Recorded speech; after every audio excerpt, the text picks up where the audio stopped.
Good morning, good afternoon, good evening, wherever you are in the world. Welcome back to a brand new Social Confoes. It's episode 114. It's a Tuesday as usual while recording is. Diego, how are you doing today? I'm doing great, Jean-Luc. And before we get started, some quick announcements. If you're watching this on YouTube, my YouTube, don't forget to give it a like and subscribe. We also launched our Instagram at Confoes at CONFOES. So give us a follow there if you want to stay up to date. And Awesome, yeah, those are some awesome. quick Yes, announcements. yes, I'm loving it. I'm loving it. Really, for people that don't understand, if you like and subscribe, but also if you share the stream, it just helps with the algorithm of any social media platform. We usually don't do this, but we do realize that Confos is not only for those who are listening when the show is already done, but we are also live. So why not enjoy it a little bit extra? And then you get a little bit more comments like Devin joining in and giving a comment, because usually we have less time reserved for questions from the audience. But in latest episode, there have been occasions where the questions get audience driven as well, right, Diego? Yeah, and it's part of our new strategy, I'd say. So keep us in the loop. But let's shift back to today's episode. Today's going to be a fun episode. We have someone from Latin America again, Ecuador. And if you think we've had some very interesting people with a quite a large CV, quite a large resume. I checked out her LinkedIn and I had to scroll 5 pages before I came to the end of her experiences. But I'm not going to go through the whole LinkedIn. So luckily she shared with us a very short bio. So it is my pleasure to introduce Jodie Padilla. She is an engineer and a specialist in higher education with a background in economics and also a master's in innovation and business development from the University of Valencia. She has participated in many programs. I've met her during the YLI, Young Leaders of America's initiative, last year. And she's also a speaker, something you're familiar with.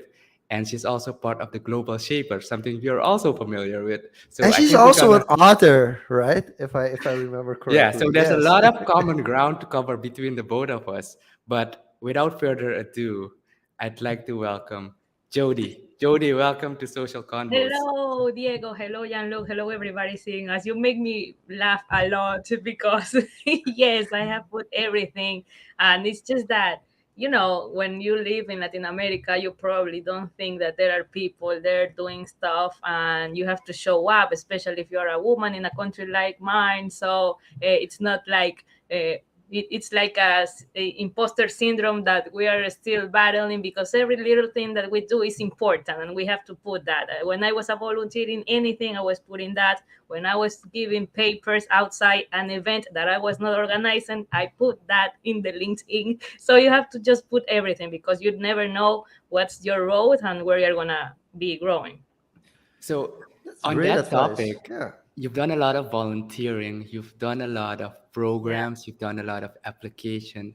Like, has there been an instance where someone encountered you, went to your LinkedIn and saw this volunteer, something you volunteered, and they contacted you because you did that? Is there any that stick out? Look, everything that you find in my LinkedIn started from volunteering. Even the thing with the global shapers, even the thing me participating in Harvard Business School that I never thought I was going to reach there just because I was volunteering. Then also becoming an author started me volunteering for something because sometimes that's the only way to get in. Like, hey, do you need help? I will do it for free. And then they notice your talents. And that's also a way to reach your goals. So for me, it's always me. I volunteer all the time. Even when I started my entrepreneurship, I did it like that. I looked for a NGO that was working with women in STEM, STEM, right? In science, technology, engineering, and mathematics. And in that road, I started meeting all other female entrepreneurs, other female founders, and I got inspired and I got my opportunities. And then look at us. So I always say some people don't see NGOs or volunteering as the door you have to knock, because not everybody is willing to do something for free. But if you show you are passionate, they can see you and you can be called. So I have to ask the question because Yes. we've gotten a lot of Latin American guests in, but you're not all you've been the first from Ecuador quite sometimes in your life. So I do have to ask now, being the first from Ecuador, what is Ecuador like? Like, what countries in South America or in Latam do you like to compare yourself with, or are you in kind of competition with? And what is Ecuador mainly known for? Okay, well, um, I have to start like saying that Ecuador is not that well known. You probably need to talk about Ecuador referring to the Galapagos Islands so that people locate you geographically of what I'm talking about. So because they confuse us with Africa, okay? So since the beginning, it's been difficult to say I'm from Ecuador, especially because we are not that competitive, actually. And we have fall in a game where nobody recognizes us culturally and where a lot of our culture have been stolen. A quick example, the Panama hat. The Panama hat is done in Ecuador and they sell it in Panama, and you think that it's done in Panama, and it's not originally. It was made here and it was part of our history because people working on shipping and everything, and that ship going to Panama, people were using that hat and they start calling it Panama hat, but it was Ecuadorian. Another thing is that we think, for example, that the best chocolate in the world is Switzerland, but it's made with our cocoa, and we have the best cocoa in the world. And we just don't have a really good proud or identity to say, hey, I have the best cocoa in the world and we are working on doing the best chocolate in the world. The Panama hat is the toquilla straw hat, and we've been kind of trying to remember people, hey, we exist and we are part of the history of the world. That's why I was involved later or trying to rescue the culture, specifically when it comes to the female vote or gender parity, or saying that yes, we have a lot to give and we are already in the map, but we have to talk about it and we have to make people see that Ecuador, beyond a lot of things, is also the most biodiversity world country in the world. And there are things that you have to know about the country. And for me, it's been like taking my flag with me, talking about a little bit of Ecuador, talking about who we are, and why it's important that they recognize us for our culture and for our history. I think there's a lot in common if we're just listening to you that we have here about that reference. When we talk about Suriname, people think, oh, it's in Africa. When I think about Ecuador, the first relation I have personally is the equator because it's so close to the equator. And it's kind of Yes, something similar. Same here. Same We here. have a lot exactly. of biodiversity. And I can attest, Jean-Luc, I can attest to the chocolate. When I met Jodie, she gave everyone chocolate. And I've Yes. tasted New Zealand chocolate. New Zealand chocolate is good. But yeah, she's not lying when she's saying, yeah, Ecuador chocolate, the I was with my quality. flag and everything. Remember, I Yeah. was so branded, like this is Ecuador. Come to Ecuador. No, that was amazing. So you've had opportunity to travel a lot, and yeah, I'm not familiar with the Panama hat, so I can't really talk compare that as much.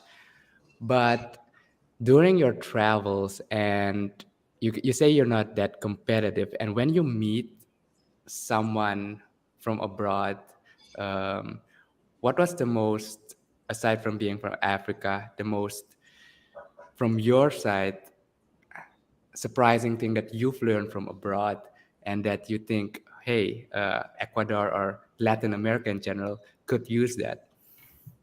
Well, like what did I learn? Like meeting people from around the region. Like for Yeah. me, in my case, it's been like they can easily talk about their culture. For me, I don't. It's difficult even to talk about music.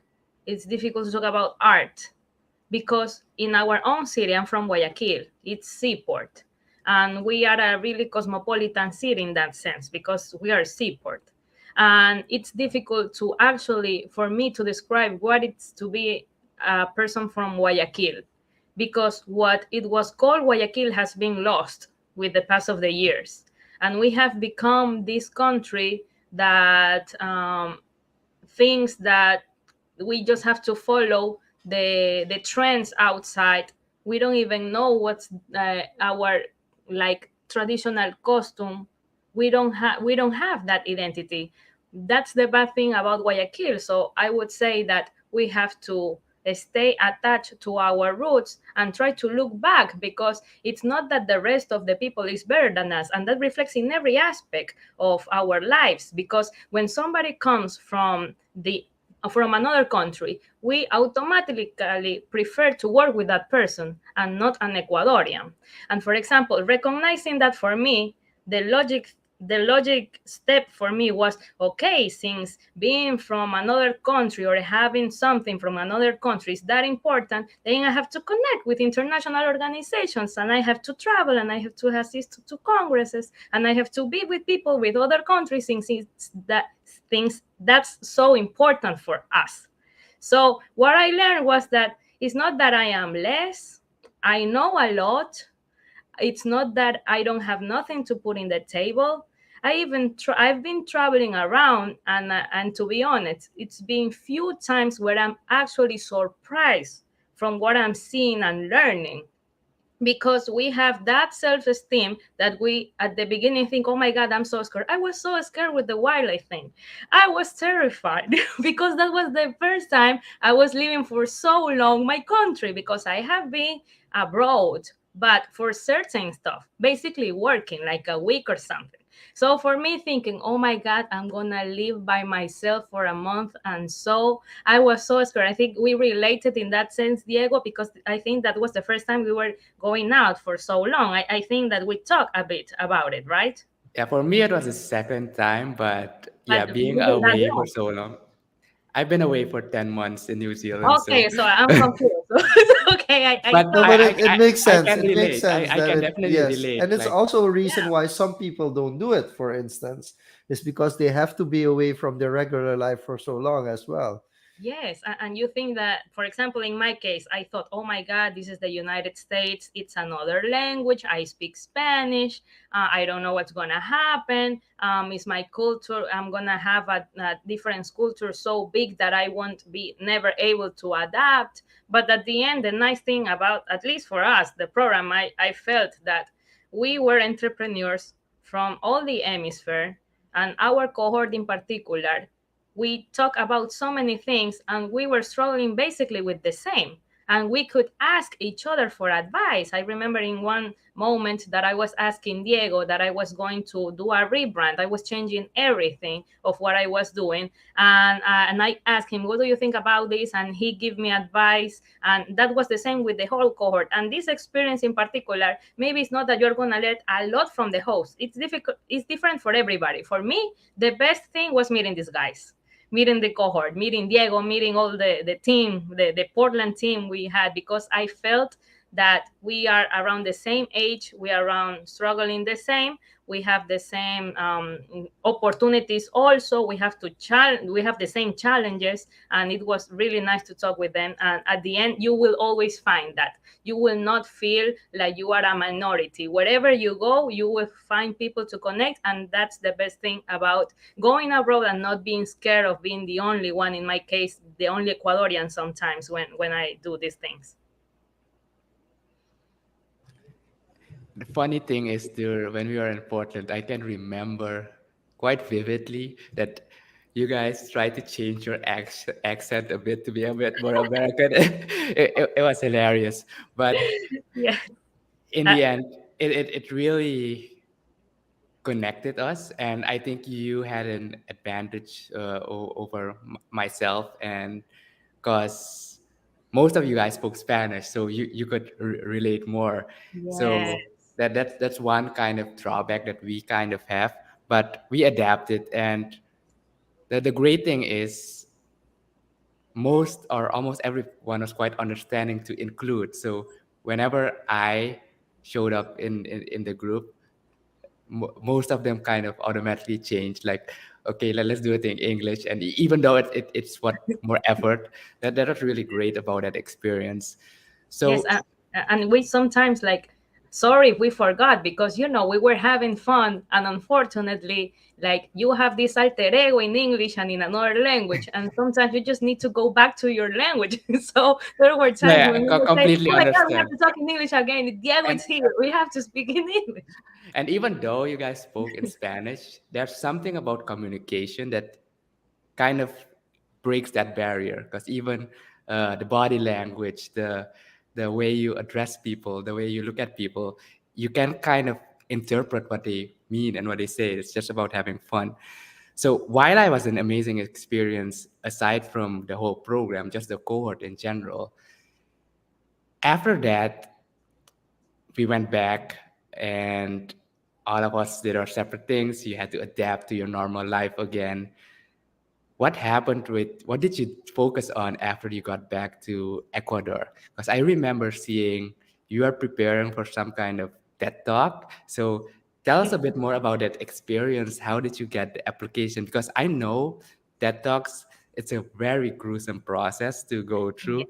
and you need a specific topic, you need to practice, and then you have a set amount of time to just deliver your message. So how was Yes. that for you? Like, what should people think about when they hear TED Talk? It's not just you see a speaker on a stage or something. What's the Exactly. preparation that goes into that?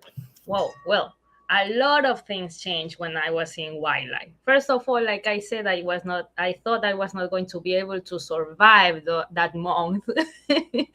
And I was lucky enough to have a great roomie, Jennifer Menegat. So if she's looking at this, I would say, like, thank you, Jennifer. She was like in another moment of her life. Like, she was a married woman, she was a businesswoman. She knew how to cook, and that's the opposite of me. Like, I don't know even how to cook. So I was lucky enough to have somebody there. So for me, everything from week one, I felt I started to change for real. I'm not gonna lie to you. Sometimes I was calling my sister and I was crying, and I felt, oh my God, I don't know what I'm gonna do. Everything is changing. Like, I don't feel the same. But then eventually weeks went through, and the most hard thing, I think, it would be to come back and see that life here was still the same, but you completely change somehow. Like, your vision changed, your goals change, but the tough thing was putting all of those in practice, not to stay stuck, like to make decisions. And for me, I think that that was the moment for me to make new decisions, or decisions that I was making wait. Like, I didn't want to make some decisions, but I realized I have to do it.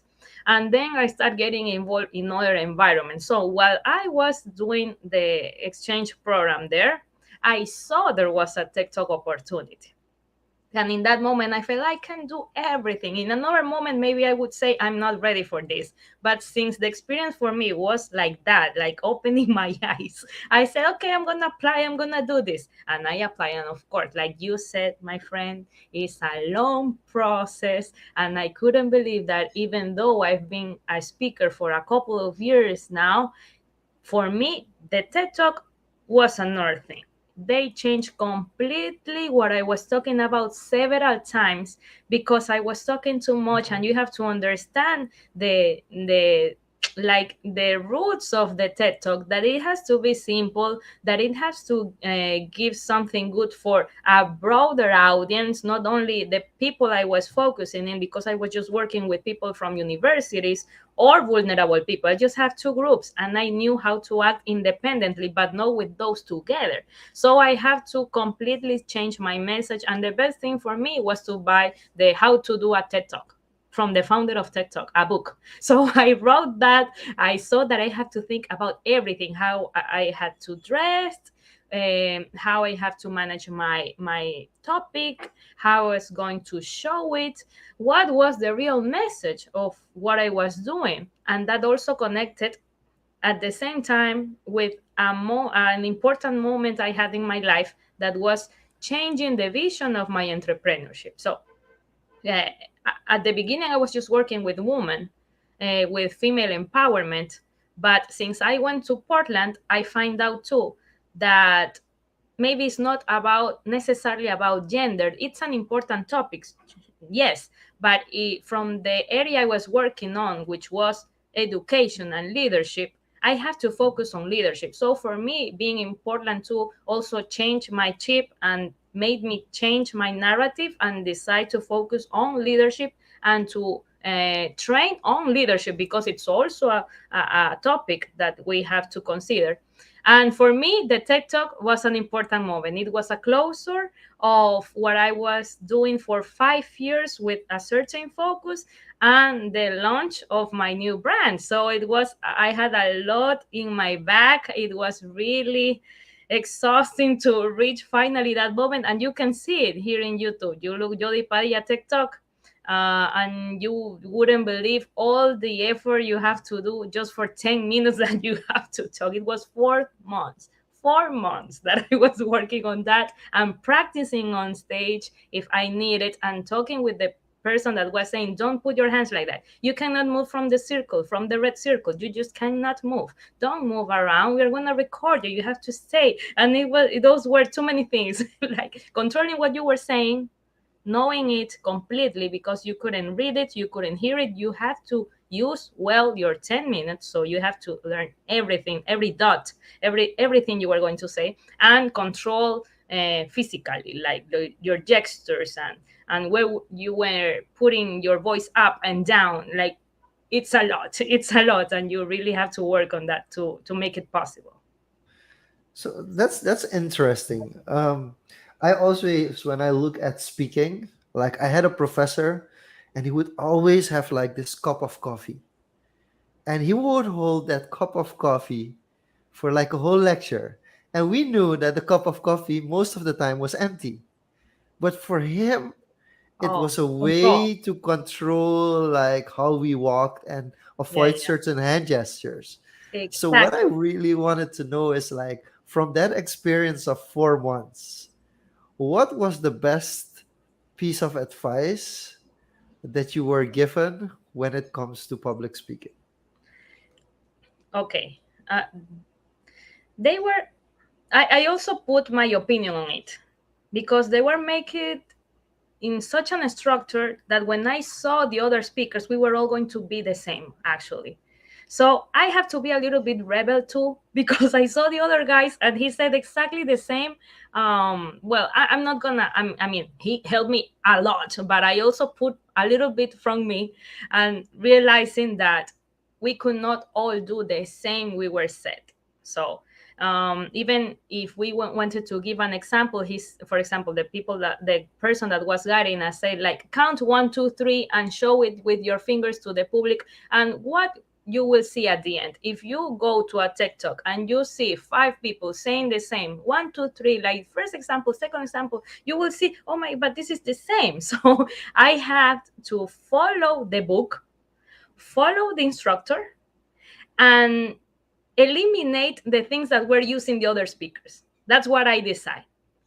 And it was a good decision, because at the end, I was one of the most memorable of the night, because I put something about myself. So what I will tell you is that yes, you can follow every advice, you can follow every structure, but you can just not lose yourself there. Like, you have to be yourself, and you have to put something. And if you want to smile, smile. And if you want to speak louder, speak louder. And if you want to speak fast in certain moments, do it. But at the end, you have to put your essence too. So for me, like again, I said, like for me, it's been like an up and down, a roller coaster of this experience, because I was pretty sure of who I was. Then I was really not sure.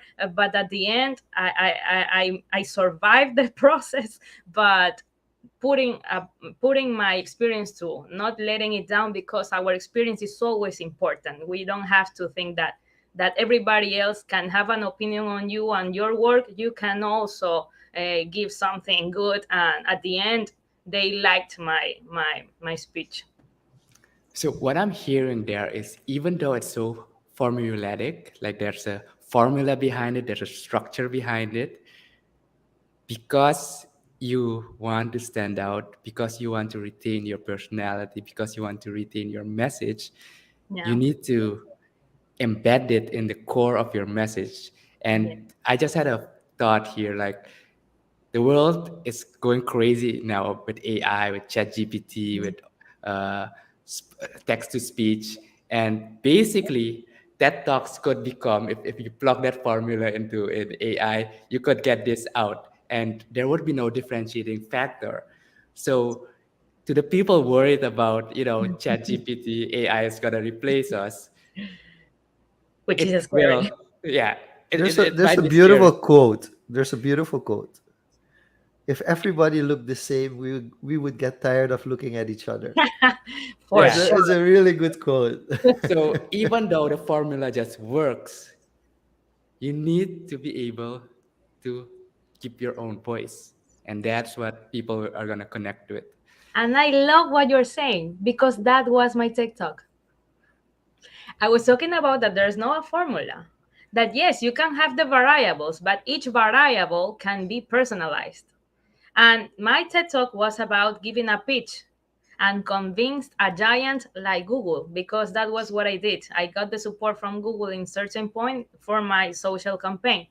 And I said that like you can have these five main things that you can focus when you give a pitch, but each of them need to be personalized and adapt to the audience. So it means that there's no real formula, if you could say, but you have to always analyze the other. What do you have to give? And even following these 5 steps, the results will be different for everybody. It will never be the same. That's cool. We didn't even listen to your TED Talk because it is in You have Spanish. to. No, I have subtitles. I'll Diego, put you have subtitles. But what's cool? No, what's cool about this is that we got the essence from you just in a few minutes explaining that TED Talk, and we got that essence, that message from your TED Talk in here. So that's yeah. really cool about that. So translating that experience, and you just mentioned there, in your entrepreneurship journey, you approached Google, and you're also working at the university as a researcher. So can you tell us a bit more about what it's like being a researcher at a university, and how do you combine it with entrepreneurship? Like, how did those two worlds meet each other? Yes. Well, you might say, looking at my LinkedIn or whatever, that I look like an 80-year-old looking at that. That is not the age, this is not right. And that I'm multitasking. I am not a multitasker. I focus on one thing and pass from one thing to the other. But what I have been doing is that try to connect the current thing I'm having with any opportunity or any door that it's being opened. And I would never think what I'm doing now. It's just that I took the opportunity and I decided in that moment, and I chose that path, and I continue bringing everything I was learning. So everything is connected. Okay. How I started? Okay. I started studying marketing. I was going to work in an agency. That's my future. In the other side, I have a father that was the owner of a plastic company, and I was an activist against the plastic. So I was his nightmare. And then I said, okay, this is not working. You just retire and we're closing that, because that's not good for the world. We made it. I have to negotiate with my father. We made it, blah, blah, blah. I was going to work in marketing for him. I didn't want to sell my soul to the devil. So I said, no, I'm not doing that. And I said, okay, now I definitely have to focus on research. I was doing research in plastic and how to, well, it's a really long story, but I was doing that because I was working with my father. Now we take that out. I'm just working on research, and I start looking for the things that I was passionate about. And there it comes, the story of my first successful entrepreneurship, which is called Team Matilde. Okay.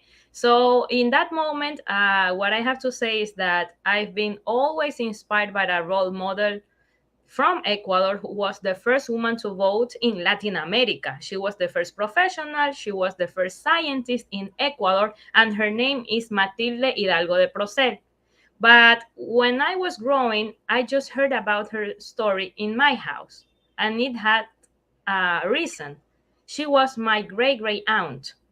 So I was the only one maybe listening about her story, because nobody else from my age probably was not having that kind of role model. That's why maybe I got involved with what was my passion later, right? Doing research, it's science, but focus on gender, okay?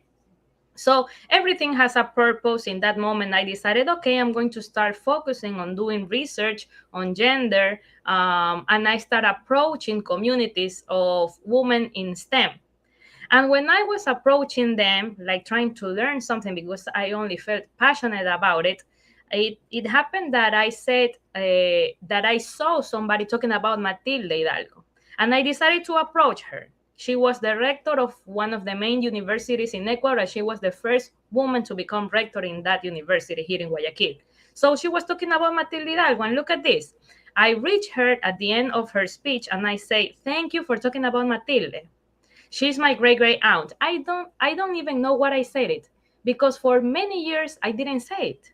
But since that was the opportunity in that moment, I just thought, she's talking about Matilde Hidalgo. Nobody talks about Matilde Hidalgo. Let me thank her. So I said that, and everything changed in a minute. She got so surprised that I was surprised. Why she's surprised? I didn't even realize, like, why she's so surprised that I'm a relative of Matilde Hidalgo. I was doing another thing. I was doing research, not as a professor, but as an assistant.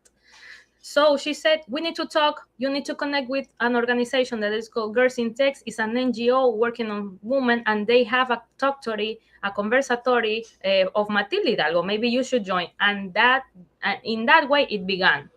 Me being called to these spaces because people wanted to know more about Matilde Hidalgo. And I had the pictures, I have the personal stories, because she was my great great aunt. And it sounds really far away, right? But the thing is that my grandfather lost his mother and his father, and he lived with Matilde. So that's why Matilde was so close actually to us, because she was basically the grandmother of my mother, right? In every picture, we have Matilde Hidalgo, in every picture of the family. So I start talking about her, those stories. People wanted to learn more, and it start changing the kind of the and female entrepreneurship culture in my city, because more people was learning about Matilde Hidalgo. I was doing that as a volunteer. I was gathering with other women, and we kind of create this ecosystem, and I was participating a lot, and it grew a lot till the moment I have this opportunity with Google. What happened? There was doing my volunteering, I won a contest on writing, because since I was doing research, I say, maybe if I can write part of an article, which is a paper, a scientific thing, maybe I should write something more easy that people can actually read and understand. So I start writing in blogs. And those blogs were focused on volunteering, on female empowerment. And with that activity connected with this new organization that I'm talking about, Girls in Tech, actually made me won a global contest. And the prize was me visiting San Francisco, which was never in my head to visit, where you find Silicon Valley, to assist to a congress where you could meet female leaders from NASA, from Pixar, from Netflix, Imagine from Boeing, I never thought that all these steps I was giving were going to take me there. But the thing is that I never forget what I'm doing. I always mix the old stuff with the new stuff. And things start to connect, the famous connecting the dots. Okay, so okay, then in that meeting in Silicon Valley, I met people from Google, and they say there are a lot of things you can do if you are focused on Matilde Hidalgo. Maybe just look up the website and find something. Why did I found? Why did I find? I find that you could ask for a doodle. The doodle is the art, the logo with when you say they celebrate something. So I Yeah. decided, hey, exactly. Nobody knows Matilde Hidalgo. Could you please make a doodle of Matilde there so that people sees that it and says, who is this woman? And let's click on it and let's see something. And I have to give a pitch saying them, nobody knows her, hey? Nobody knows her. Do something. Please help me. And this is what I'm doing. Like kind of the pitch, the pitch, the thing that you can see on the TED Talk. That's how I did it. And I had no answer.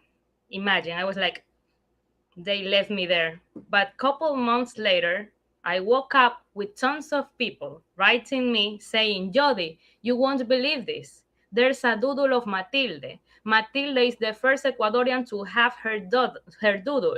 And the doodle is not only appearing in Ecuador, it's appearing in the whole Latin America, in Italy, Ireland, and United Kingdom. And I said, I applied for that. I sent my proposal. I asked for it. And I couldn't believe it.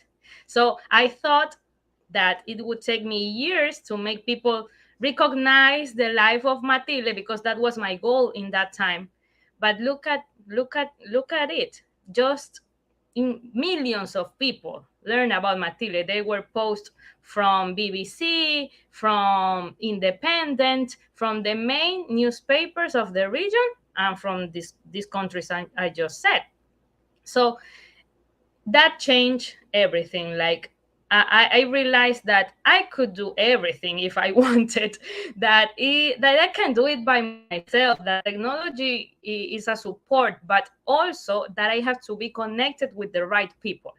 And then I said how I can do this for other people. Yes, I just accomplished my goal. Now most of the country knows about Matilde Hidalgo. Now there are a lot of things developed by our government saying that we don't have to forget about her life. So the mission is accomplished. What's next?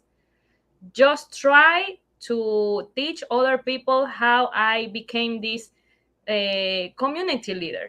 That you have to go to the right spaces, you have to know the right people, you just have to learn what are the ways to connect the dots. You have to do networking, and that's how I, since last year, after my experience in wildlife, that's why I decided to launch Leaders Hub, which is like this leadership network in which we train people on leadership, on these soft skills that they need to learn, on how to support themselves with technology, how to expose their life, how to try to call attention through the social media. Just as you said, Diego, like you look at me and there's everything there. You know everything I've been doing. Because if you don't say it, nobody else is gonna do it. And we have to see social media as that opportunity of public relations that you won't get in any other way. You just have to do it. Yeah, and I think Shanul can attest on the social media part, but it's really interesting listening to your story as you started with marketing and the impact you had after all those years. That basically, after all that effort from marketing to volunteering to applying to Google, and that little doodle just had an impact all around the world. And basically, Ecuador or something from Ecuador is known now. So basically, you marketed the whole country through that effort. Yes, yes, and it was like you wouldn't believe that day was first of all, it was a dream come true. Then I start crying, finally everything I've been doing, because I also think that you have to be very present in what you are doing. Like you have to be really happy when you have to be happy, And that's why you, even though you stop some projects, you have to be proud of what you have been doing. And don't forget that kind of personalized formula that you can use for other projects, and keep going and keep reaching other goals, and just don't stop. Not because you have to show something to other people. No, you have not because you have to say I have a value, you have to respect me. It's not about that. It's about you trying to explore other aspects of your life. That's why I have been in so many things you wouldn't believe.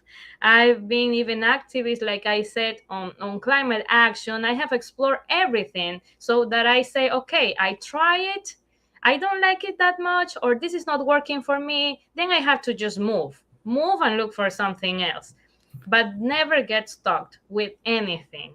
Never. Even if you are working in a certain place and you don't like it, or you just met somebody that is draining your energy, you have to move on. That's how life it is. But you also have to stay connected, like us, Diego. Nice to meet you, and look, finally here too. But with Diego, look at us. We haven't talked like for a year, but you know that you connected so much with somebody that it doesn't matter how much time it passed. Like you can always connect when you are in the same like Yeah, vibes, you know. basically during the road trips to Seattle, because during the program you don't really have much time, but during the weekends you can go out, and that's where you can really connect, where you can really resonate on a certain wavelength. And talking to Jody was like, you could see some similar characteristics, and I'm like, huh, feels like to a certain degree I'm talking to myself. And what I found interesting, we talked about research, about the entrepreneurship, but something that I don't think many people know, Jody also has a creative side. Yeah. Yes. I saw some of those drawings. So can you tell us a bit where that came from and kind of how that fits into your journey now? Yes.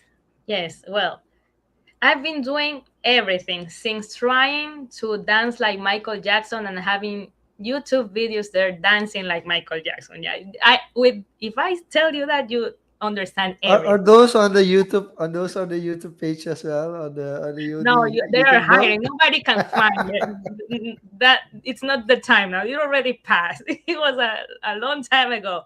But yes, I've been trying to always be creative. Like for example, um, I try, and I would say this as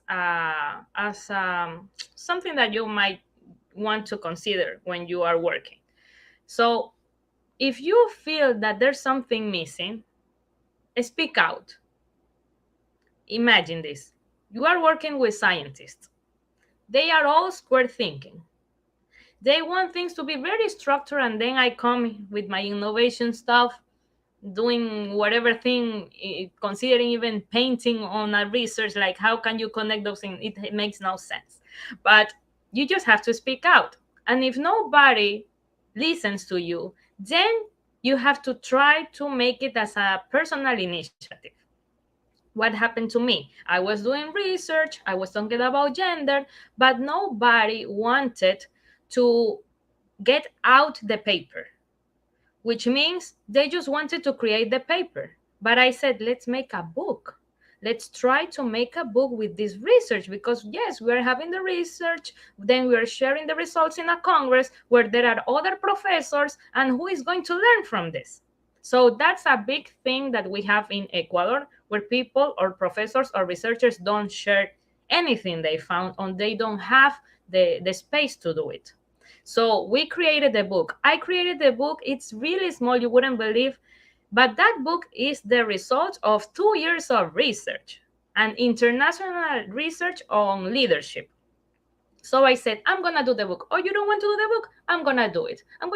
Everybody's gonna be a co-author because we did the research together. But this is going to be a really short book, like a practical guide of how to start to become a leader. Then I said, hey, people is calling us about the book. It's working, guys. Why don't we start being speaker on leadership? Nobody wanted to do it. I'm going to do it. Then I start doing it.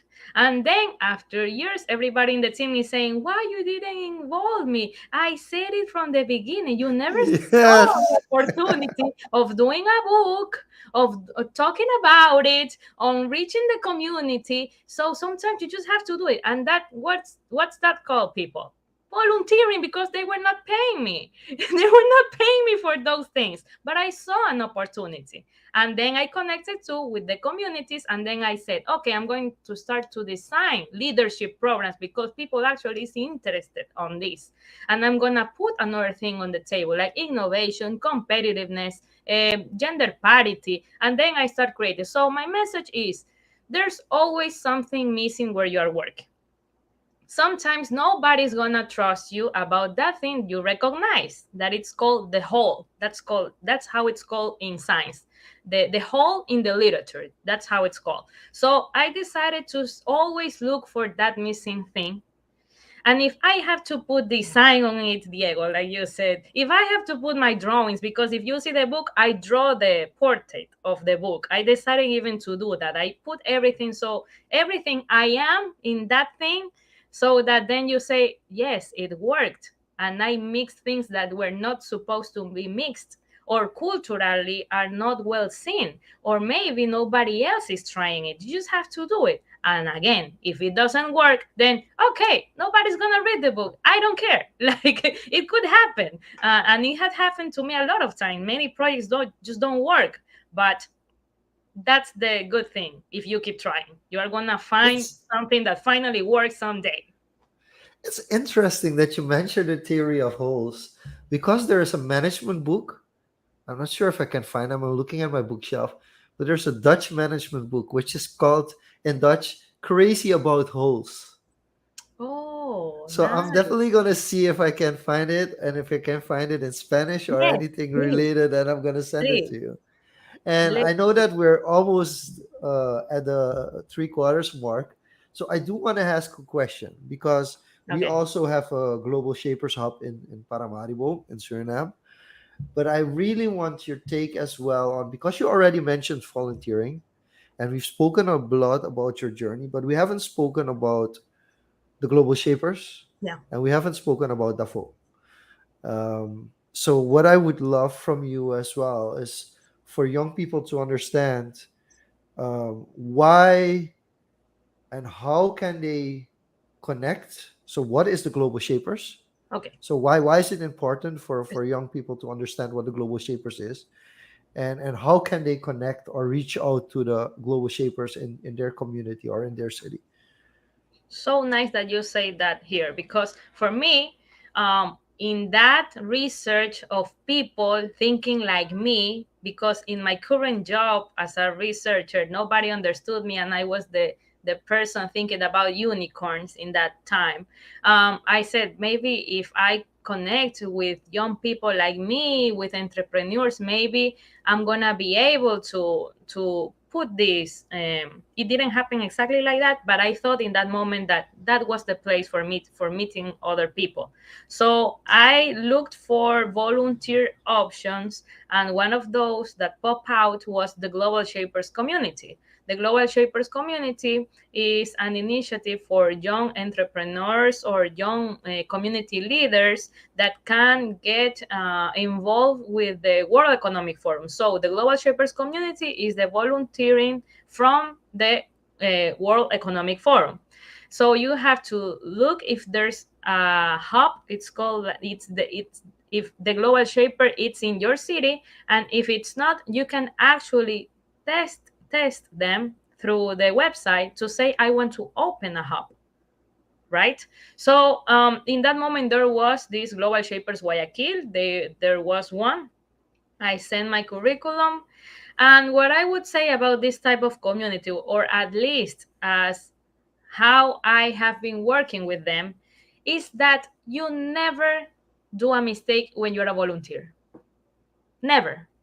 Because you put a project there, it doesn't work, you try it, then create a new one. So that mindset is in the Global Shapers community. And it's in probably any other organization, but here in particular, they give a chance to young people, right? So you just have to be between 18 years and 27 to apply. And in my case, that I'm 31, I am basically retiring next year. So I am done with the 5 years of activities that you need to accomplish, right? So I started like in 26, 27. It was like the limit. If they didn't accept me, there was no chance for me to go there.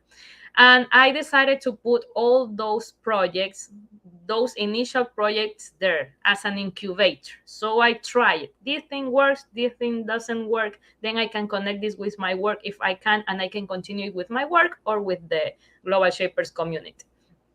So if you have not been a volunteer of any organization, I would tell you, I would recommend the Global Shapers community and see it like that, like the place where you can do all the mistakes you want because it's volunteering. You are not gonna lose a job. You're gonna not gonna lose anything. You just have things to win, like training, like the opportunity to apply for assisting Davos, which is the annual assembly of the World Economic Forum, which I did in that time. I have a big thing that I was the director when the pandemic began. So thank God I knew about technology because I was able to do all the work virtually. If I if I didn't have that knowledge, I probably would have been the worst director of that community in its lifetime, but it wasn't. And look at now, you cannot be reelected immediately. You can say that you want to be a director after a year. And it took me 2 years to say that I want to be director again because I'm leaving. And I just want to teach you everything that worked for me for the new generation. And they accepted that and they chose me.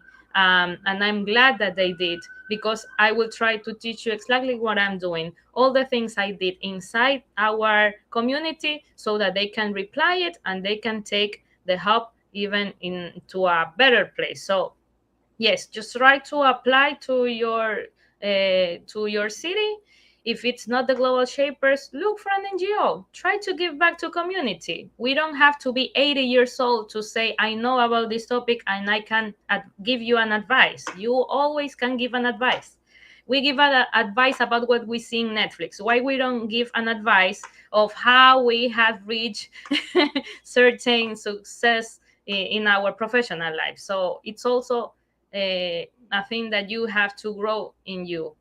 You can give advice, you can create community, and eventually everything good you have done is going to return you in the same way or even bigger. You just have to try to work in community and try to support other people in whatever they need. So you mentioned just now a very strong word, community. And it's something we've brought up a lot during social convos, community in very different contexts. And in the context of volunteering, and as you say, sometimes that community doesn't exist if there's no Global Shapers Hub, reach out, you kick it off.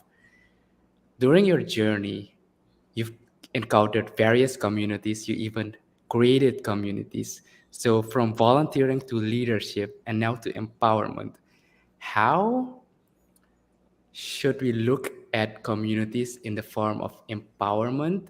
So people are quite in, how do you say this? That people are active in the community and feel part of the community. That's a very tough question. And it doesn't matter any country I go, it doesn't matter where I go, it doesn't matter if they are a first world country or if they are a developing country like us. Sometimes you find communities that where everybody is involved. Few times, to be honest. But you have to see a community as an opportunity for you, like I said, to put your abilities in the table, like to put what you think in action. Because most of communities act in this way. There's an initiator. there's a person that is the leader. If you don't see yourself as the person that can start something, the community is not going to move. There's always, you need somebody that is saying, I want to do this. Oh, nobody's with me. I'm going to do it alone. That's part of 90% of my life. Nobody wants to do something because if you don't start, I'm not gonna do more work than you. I'm not gonna put my effort there. But nobody sees that every good work you do will give you a better result, as I said. Nobody sees volunteering. Probably not most of people see volunteering as they are going to win something because they say, I'm giving my time. You have to be thankful, I'm giving my time. But you don't think that you can initiate something, that you cannot just give your time, but to connect with people, to truly make a difference. So it always depends on you. That's what I saw on these different communities, that there was just a couple of people, and I'm just not talking about global shapers or not necessarily global shapers. I'm talking about all the environments I've been through. Sometimes everybody is very, very passionate about what they do, but that passion also stops at some point. So you have to mix. Everybody needs to consider themselves as a leader, even though I'm going to be the director. That's why my message in my curatorship is that we're going to manage an horizontal leadership. Everybody should have an obligation and responsibility, and everybody is going to lead something, because sometimes all this hierarchy, you think that, okay, I'm working for somebody else, but when you realize that in a community you are working for everybody and for yourself, then things change, because you don't say, I'm giving my time and I'm losing my time. No, I am learning in this experience.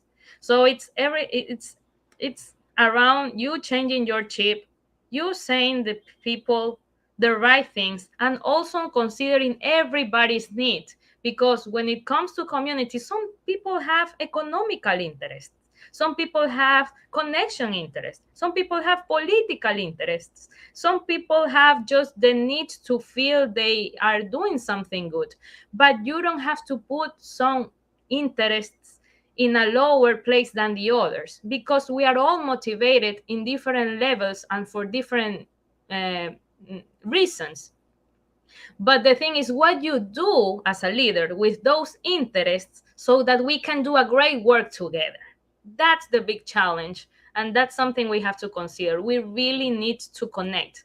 If we are not social, if we don't connect with people in the human level, you will never get an economical or whatever result you are reaching. Like us, Diego, we are just talking. We never thought that sharing time in Portland, getting kind of lost in Seattle or whatever, all those experiences let us say, okay, now I know the human being. I can trust him. Let's do something. If he invites me, I'm gonna go. If I invite you, I'm gonna come. Everything is about networking, connections, but really connect in a deep level and look for the things you have in common, but not the things we have in difference. I always say, focus on the things you have in common. We all have in common something, but as a society, we are all so divided because we think about the negative. Let's look for the things in common. We all have something in common. We are a human race. Like, we have something in common, and you start working from that, from the common thing, the common well-being, the common sense, however you call it, and build something from that. I think that's a beautiful way to close us off. There's so much we That was a have TED in talk in common. itself, I think. Yeah, And, a short snippet that people can relate to. Yeah, and for sure. also the commonalities between our countries and between the communities, even though the scale is very different. So I'm looking forward to getting an invitation to Ecuador and Yeah, experiencing that. yeah, for sure. But to close us off, Jody, you've talked about your journey. So, what's next for Jody? Where can people find you? How can people connect with you? I see some tags there, but why don't you share yourself what you're busy with now and how people can reach out to you if they want to connect? Yes, Yes, great. Well, I'm still involved with university, so I am a remote professor. Actually, even here in my city, I am a virtual postgraduate professor. So I'm always open to work in that sense too. You can look for me in social media as Jodie P from Padilla, L from Lozano, Jodie PL, and my entrepreneurship when we offer virtual training for free. It's Líderes Hub. If you are not in Ecuador, you can still find some videos in our platform. If you become a member, it's free.